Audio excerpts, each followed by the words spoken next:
Le président de la Cour suprême fédérale, M. Tewodros Meret, a déclaré qu'un système judiciaire à l'aide de la technologie est en cours de construction.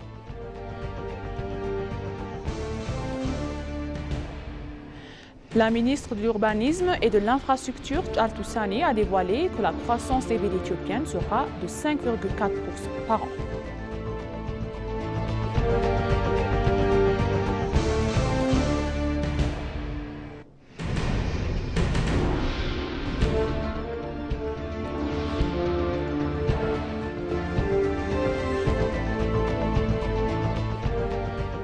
Bienvenue chers téléspectateurs, c'est Moïda Gadamo avec le journal du lundi 2 septembre 2024. Restez avec nous. L'Éthiopie donc s'efforcera de protéger ses intérêts nationaux lors du sommet de la coopération sino-africaine, a déclaré l'ambassadeur plénipotentiaire de l'Éthiopie en Chine, M. Tafarra Derba. L'ambassadeur Tafarra Derbe a promis qu'il travaillait à protéger les intérêts de l'Éthiopie parallèlement à la conférence. Selon lui, d'autres travaux préparatoires ont été réalisés, notamment l'élaboration d'un document.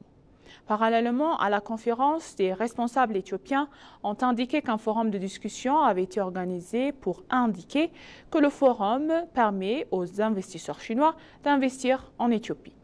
Il a déclaré que la Chine et l'Éthiopie travaillent ensemble dans les domaines de commerce, de l'investissement, du développement et d'autres secteurs et qu'elles travaillent à renforcer cela. Lors du sommet Afrique-Chine cette année, d'autres questions, notamment la paix et la sécurité, l'agriculture et le développement conjoint devraient être abordés.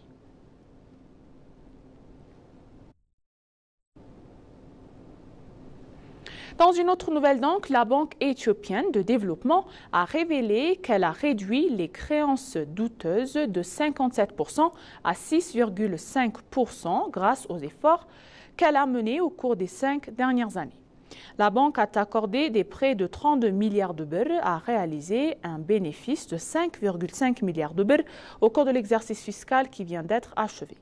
Le président de la banque, Yohannes Ayaleo, a noté à l'ENA qu'il est possible d'améliorer les compétences des employés, d'améliorer les relations avec les clients et que la banque ait une capacité financière saine et durable grâce aux réformes menées au cours des 5 dernières années. Il a révélé que la banque a réduit ses créances douteuses de 57% à 6,5% grâce aux réformes qu'elle a menées au cours des 5 dernières années. Les prêts de la banque aux industries manufacturières sont également passés de moins de 4 milliards de birr à 32 milliards de birr au cours de l'exercice écoulé, a-t-il ajouté. Avec la réforme, les prêts approuvés par la banque ne dépassaient pas 10 milliards de birr. Au cours des derniers exercices, 57,8 milliards de birr ont été approuvés pour le service des prêts, a-t-il noté.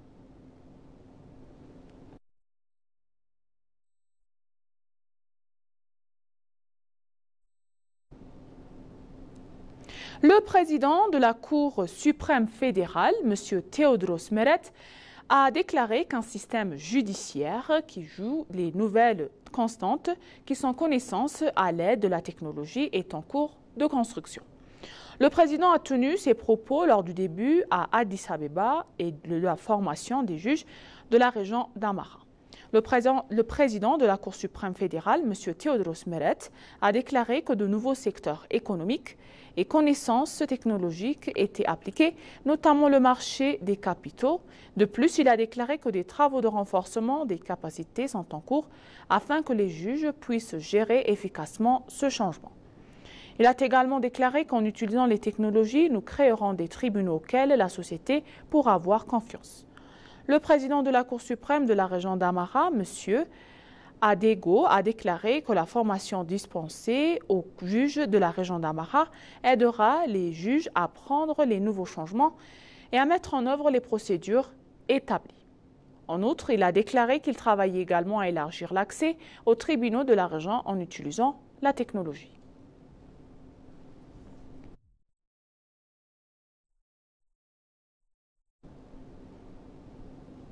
La ministre de l'Urbanisme et de l'Infrastructure, Jaltu Sani, a dévoilé que la croissance des villes éthiopiennes sera de 5,4% par an. Selon la ministre Jaltu Sani, le ratio rural-urbain en Éthiopie est faible et plus de 80% de la société vit dans les zones rurales. Elle a noté que la croissance des villes sera de 5,4% par an et elle a expliqué que la croissance modifie le rapport entre les zones urbaines et rurales. Le ministre a expliqué que de nombreux travaux sont en cours pour rendre les villes éthiopiennes confortables, des zones de déplacement et de production pour les former en centres économiques. D'autre part, l'Éthiopie a achevé ses préparatifs pour accueillir le premier forum des villes africaines du 4 au 6 septembre 2024.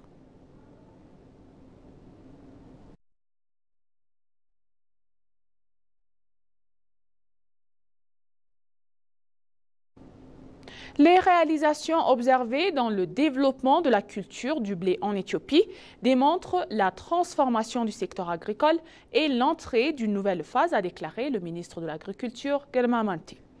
Le ministre de l'Agriculture, Girma Amanti, et les chefs du bureau régional de l'agriculture ont visité le développement des activités de culture de blé en grappe en cours sur 1800 hectares de terre dans la zone de Arsi, dans la région d'Oromia. L'Éthiopie a actuellement pu récolter 36 quintaux de blé par hectare en moyenne, ce qui est le taux de production moyen de blé au niveau international, a souligné le ministre. Il a ajouté que plus de 4 millions d'hectares de terre sont actuellement ouverts de semences de blé à travers l'Éthiopie, dont 70% sont cultivés grâce au système d'agriculture en grappe. Le ministre a souligné que la mécanisation agricole axée sur la technologie continuera d'être renforcée pour accélérer la transformation supérieure de l'agriculture en système agricole du nouveau et une agriculture modernisée. Le ministre a souligné qu'environ 20% du système agricole éthiopien est désormais réalisé par la mécanisation, en assurant l'engagement en vue de transformer complètement le système et d'abandonner le système du labeur de rétrograde.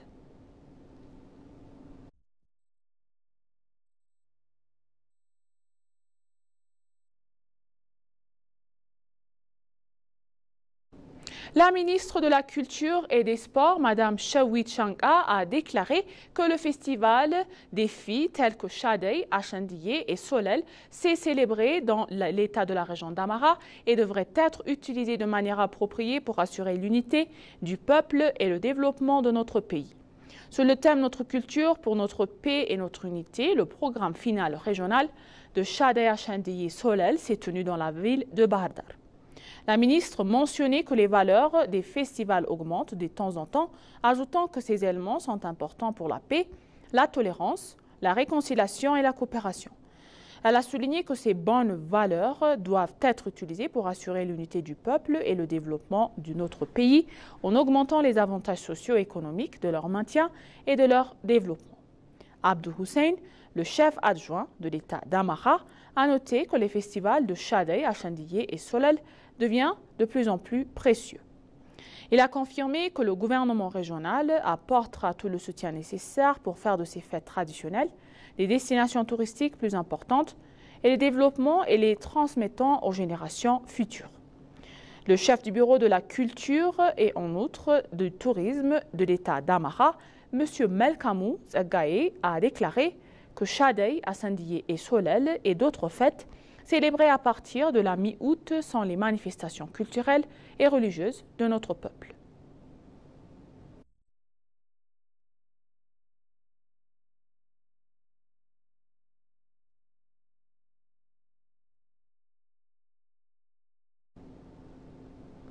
Et pour conclure le journal, Ethio Telecom a fourni plus de 11,3 millions de birr pour la réhabilitation de personnes touchées par le glissement de terrain dans le district de Geze-Gofa, dans la zone de Gofa. Le responsable de la flotte des installations d'Ethio Telecom, Mme Ainalem Al-Blani, a exprimé son chagrin face à l'accident soudain du glissement de terrain dans la zone. Avec cela, il a remis hier 10 millions de birr à l'administration de la zone de Gofa pour la réinstallation des personnes déplacées. Il a également annoncé que l'institution a collecté des fonds auprès du public en publiant un code court appelé avec 8091 et l'application de Télébirr au public pour réhabiliter les secteurs des sections concernées de la société. Dans le cas de ce processus, 1 352 843 birr ont été collectés à ce jour. L'officier, qui a remis un total de 11,3 millions 352 843 birr a noté qu'Ethio Telecom assumera ses responsabilités dans les efforts de réhabilitation des victimes. Il a également remercié que la contribution qu'il apporte dans les efforts de réhabilitation des victimes en annonçant le soutien de textes courts et de différentes options.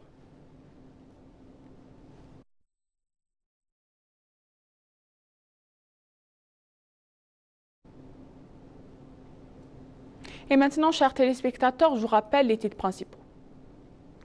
Le président de la Cour suprême fédérale, Théodoros Meretz, a déclaré qu'un système judiciaire à l'aide de la technologie est en cours de construction.